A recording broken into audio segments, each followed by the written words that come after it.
Hello, I'm Dara Tomasson, and this is the third video about using piano keys, and it's on fillers. So there are three different reasons why I like to use fillers in my piano keys. One is it's just more interesting for me. As a quilter, we do things that are kind of change it up, and our brain really likes it. I also like it because it provides a lot of texture and diversity in your quilting. And then the other thing is when you're selecting the fillers, quite often when I'm doing my quilting, I will pick, let's say for example, 3 different designs. So I'll do pebbles and feathers and swirls. And then as I'm quilting, I will find variations of those 3 designs. And so then what that does is it creates a continuity and interest in the quilting. So those are the 3 main reasons why you would use fillers in your quilting with your piano keys. So we're going to go over pebbles, we're going to go over E's and L's, we're going to explore straight lines, we're going to talk about dense fills, we're going to talk about swirls, and crazy eights.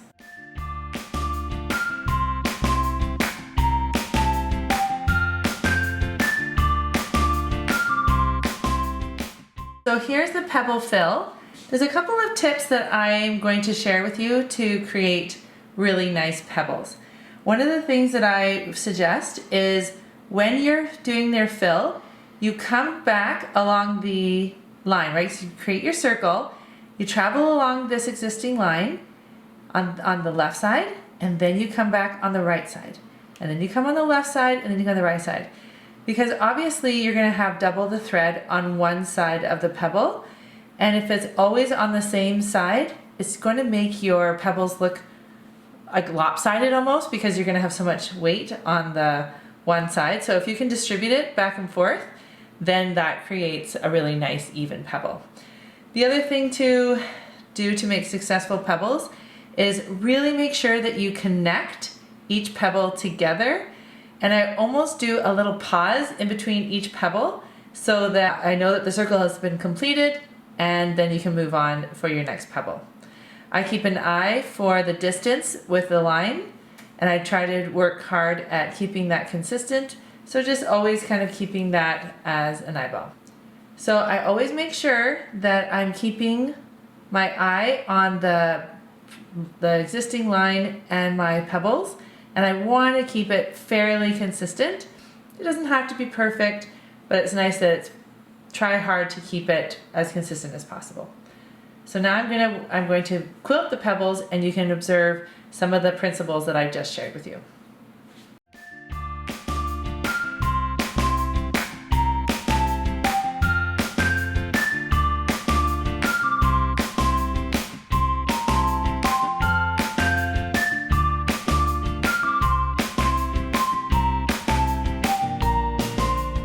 In my previous video when I talked about my Dara Tomasson's version of piano keys, and I did that dense fill, that's a really great fill, but look what I just did. I made it even more exciting or fun. And so I created the designs going this way, and then I switched them coming up the other way, and then across, and it doesn't have to be on the same type of design, but you can change up the density of it, the width of it. And so just the fact that it is the same motion, just create it in different ways. So that's going to create a lot of interest, and it's going to be more fun for you for quilting for sure. So one thing to keep in mind is that if you are worried about having everything exactly the same, don't do everything the same. So here I've got them a little bit wider. Here they're pretty narrow, and I'm not worrying so much that there's 1, 2, 3, 4, because here I have 1, 2, 3, 4. 1, 2, 3, 1, 2, 3. So just, you can change it up. So the next one I could do 5 of these, and then I could do this 3 of these. So as long as you keep it the same design, and you have that same spacing, it's gonna look awesome. And so I'm really curious to see how you take this challenge. And remember, if you're a little bit nervous about putting it on the fabric, doodling is totally the way to go. So doodle and practice, and you're gonna get your brain used to it, you're gonna build some muscle memory, and then you can take it to the fabric and go for it.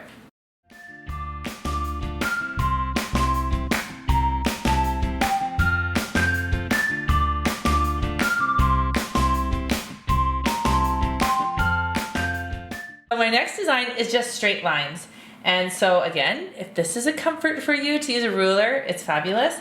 Now, one of the things that I just want to caution you about is when you do straight lines, please don't get so worried with everything having to be exactly the same. And so this straight line design I'm going to show you avoids all of that problem. So I am going to hold my ruler and I'm just going to pick kind of random angles. So like a 45, a 35, it doesn't really matter. And I'm just going to allow myself to have different angles, and then I'm going to come back up the design with crossing lines.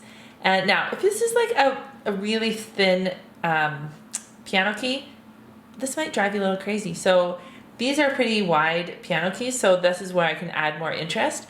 Also, you could just do it one-sided.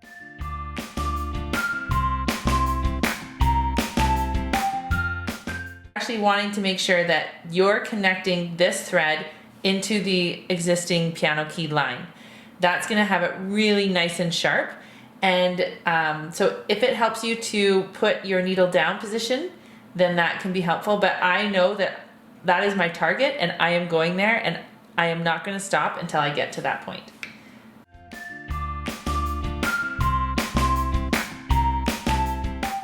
So now you can see I did this random lines, and if I leave it at that, that looks great. But if I want it to be a little bit more of a dense fill, and so I can have some contrast with my piano keys, I'm just gonna come up and I'm gonna have it opposing. So now because I've come down into this, I want to now travel along my line and then create new designs from that line there.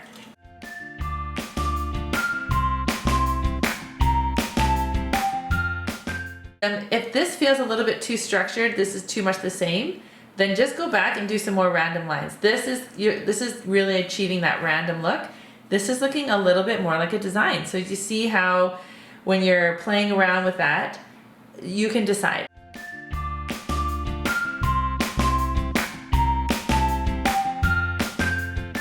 So as you can see, this is super random, and that's the look you're going for. So if you want to accomplish this look, then just keep going back and forth and really being aware of changing up the angle as you hold your ruler. Also, being aware of those points of intersection. Do you want them to intersect? Do you want them to join up? Or do you want to start new lines? So those are the kinds of questions you need to be asking yourself as you're quilting along here. And I know it sounds pretty simple, but if you don't have that as a conscious effort in your mind, it's not going to happen.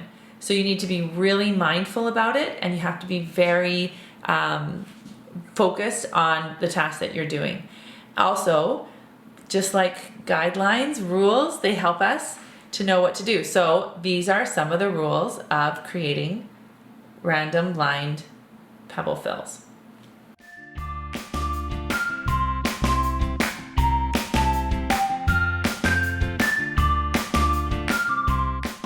Okay, so here are my E's. So when you were in elementary school, most of us learned how to do cursive writing. So literally you've been doing this motion since you were probably 8.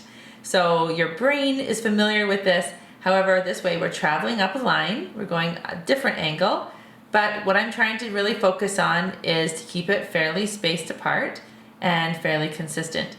And because I have a wider piano key, I've decided I'm going to make them about halfway through. Now I can leave it this way if I wanted, or what I'm actually doing in this one is I'm going to come back and I'm going to bring my E's in the intersections of the spacings in between each of my E's. And that's really going to create a very different texture.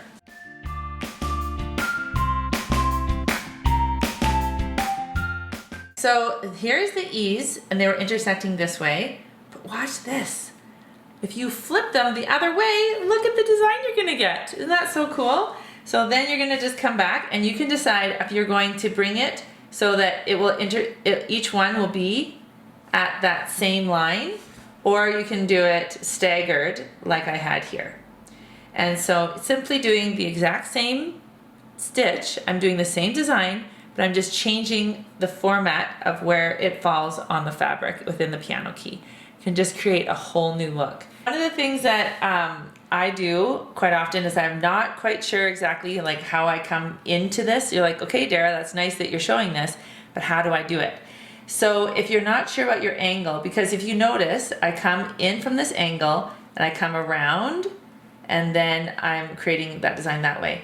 So here I need to figure out, okay, how do I do this the other way? Because like our brain is like, that's the mirror, that's difficult. So I just take my fingers, it's called finger quilting. It's my very own trademark, I'm sure, I don't know. This works for me. So I come across and I'm like, okay, that's where I'm gonna do my loop. That's where I'm gonna do my E. That's where I'm gonna do my E. That's where I'm gonna do my E. And so what this does for me is it helps me create that muscle memory, and I've already created it with my finger. If it helps you to use like a pen or a pointer, I know for myself, it's really helpful for me to use my finger. So I'm gonna come in from this angle and I'm going to do my E's this way, this way, this way, this way. I'm like, okay, so I gotta do this much spacing, I gotta have this loop, okay, I got it. So now I'm ready to go because I've created that muscle memory for myself. I've actually made a mental note of how I'm going to do it. I have a plan in place, I can visualize it.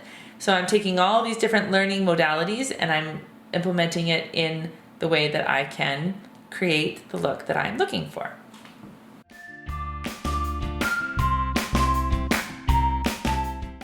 All right, so now you can see that it's been done. If you're still struggling with that, what do? First, you can doodle it. The second thing I encourage you to do is just get a piece of some fabric that you're never gonna use and just put it on your machine and just practice. Okay, so our next design that I'm going to be showing you is a swirl.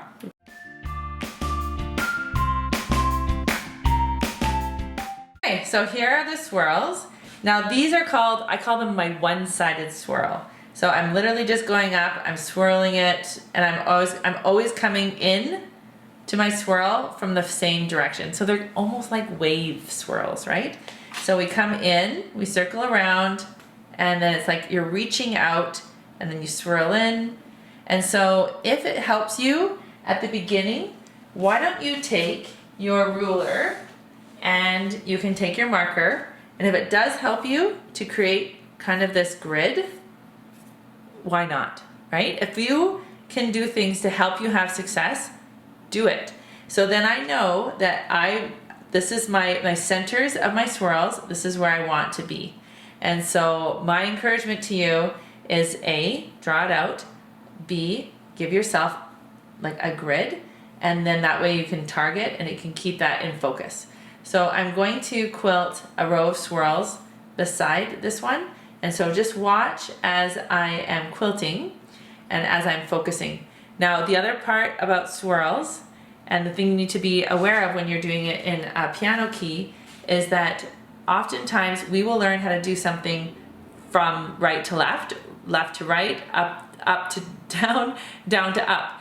And it's really hard for our brains sometimes to do it the opposite way. So I really encourage you when you're working on your swirls to make sure that you do practice all the different ways. So top to bottom, bottom to top, left to right, right to left.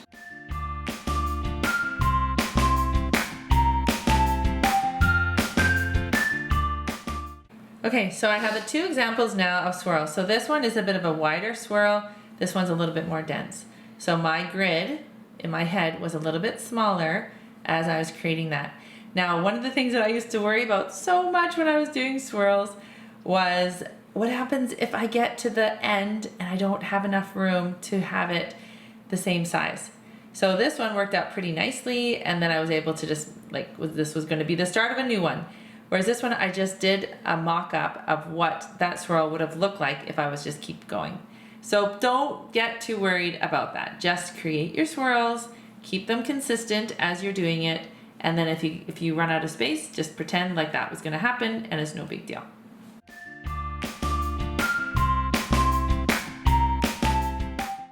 Okay, so the last one we're going to do are crazy eights. So the crazy eights are just like loops that come along this way. Now the thing with crazy eights is they can be dense or full, and you can decide how much of a loop you want, how much less of a loop, what's the stretch between them. So I'm just gonna quilt away, and then you can watch as I do that, and then I'll just make some points to be aware of when you're doing your crazy eights.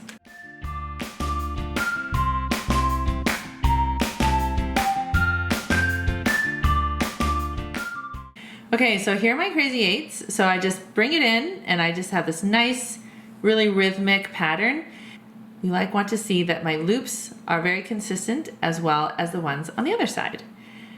So if you're really worried about having it in line, just practice doodling.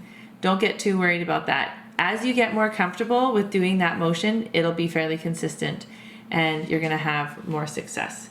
So just play around with crazy eights that you could make this like not as wide, so you can really increase the dense, how dense it's going to be, all of that. So just play around and have a lot of fun with the crazy eights. But the big thing is trying to keep this all very consistent, the size of your loops and the distance here between each one of those. So thank you so much for watching my third video on piano keys while we're using fills. Okay, so I want to know which of these is your favorite. I also want to see you doing it. So tag me in a picture. I'm Dara Tomasson on Instagram, on my website. You can do like email, remember that? So I'd love to see. Now, leave your comment below of which one is your favorite fill. And I also want to see in your comment what fill you're going to do right now if you're not already doodling it as you're watching me. All right, happy quilting, have so much fun, and please let me know how you are doing with your fills on your quilts.